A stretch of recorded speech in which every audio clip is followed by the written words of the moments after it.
বিসমিল্লাহির রহমানির রহিম। আমি আজকে জর্দা রান্না করছি। আমি জর্দার ভাতটা 2 কাপ পোলাও চাল আর জর্দার রং দিয়ে পর্যাপ্ত পানি দিয়ে দারচিনি, তেজপাতা, এলাচি, লং দিয়ে সিদ্ধ করে পানিটা ঝরতে দিয়েছি। এদিকে সামান্য ঘি, এর সাথে একটু তেল দিয়ে কিশমিশ দিয়ে একটু ভেজে 2 কাপ চিনি দিয়ে দিলাম। যতটুকু চাল নেবেন ঠিক ততটুকু মাপেই এখানে চিনি নিতে হবে। শিরাটা একটু ঘন হলে এই তো আমি ভাতগুলি ঢেলে দিলাম।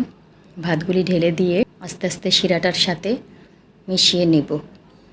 এখানে আপনারা পেস্তা বাদাম, কাঠবাদাম এগুলো একটু ঘিয়ের মধ্যে ভেজে নিয়ে নেবেন, সেটাও মিশিয়ে দিবেন।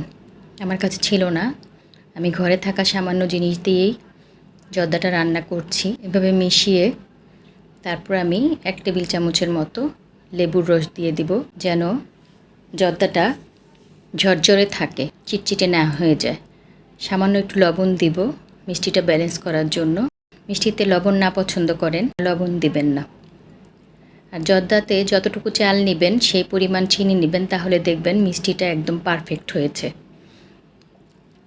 তারপর কতক্ষণ নেড়ে চেড়ে ভালো করে শিরাটার সাথে মিশিয়ে নিয়ে আমি ঢাকনা দিয়ে দিব। দমে রাখবো যেন 10% কুক হয়ে যায়।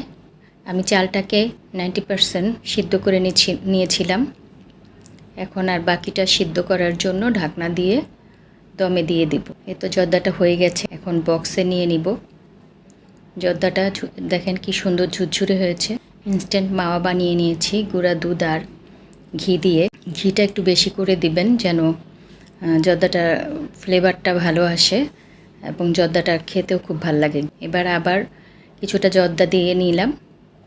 জর্দা দিয়ে উপরে আবার ইনস্ট্যান্ট মাওয়া অর্থাৎ দুধ আর ঘিয়ের মিশ্রণটা দিয়ে দিব।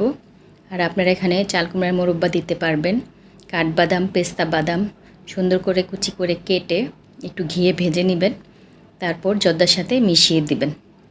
এই তো এইভাবেই হয়ে গেল আমার মজাদার জর্দা। আপনারা ছোট ছোট মিষ্টিও এর মধ্যে দিতে পারেন। রেসিপিটি ভালো লাগলে আমার চ্যানেলটি সাবস্ক্রাইব করবেন।